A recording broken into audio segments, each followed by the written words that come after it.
নমস্কাৰ আজি মই আমাৰ গাঁৱৰে কৰি আছে ইফালে ফুৰি ছোৱালী আজি বহুত দিনৰ পৰা কৰ্কট বেমাৰত ভুগি আছে মোটামুটি আজি 4 বছৰ হ'ল 4 বছৰ আগতে চিকিৎসা কৰিছিল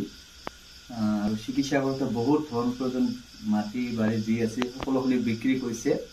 এতিয়া আজি 3 বছৰ পিছত আকৌ বেমাৰটো মানে বাঢ়ি গৈছে বেমাৰটো আকৌ চিকিৎসা কৰিবৰ কাৰণে ৰাইজৰ ওচৰত অলপ সাহায্য ইমানখিনি পাৰে যাতে আৰু আমাৰ সকলো দল সংগঠনক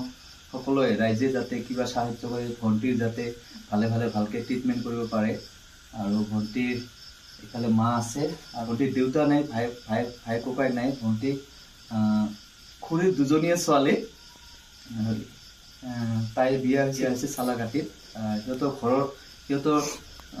ঘৰৰ অৱস্থা ইমান এটা হেৰি নহয় ঠিক নহয় একেবাৰে অৱস্থা একেবাৰে দুৰ্বল সো প্লিজ আপোনালোকে একদম সকলোৱে যাতে কিবা কৰি হলো মানে যাতে সহায় কৰে মই সিহঁতৰ বেংকৰ একাউণ্টখন মই ইয়াতে শ্ব কৰি দিম আপোনালোকে যিমানখিনি পাৰে সহায় কৰিব মই এবাৰ ভণ্টিৰ লগত এবাৰ কথা পাতিব আমি চেষ্টা কৰিম ইফালে ভণ্টিৰ নামটো ক'ব পাৰিবা নেকি ভণ্টিৰ নাম হৈছে স্মিতা সিংহ আৰু ইফালে ভণ্টিৰ মা আছে মা সিহঁতে বহুত টেনশ্যনত আছে কথা ক'ব নোৱাৰিব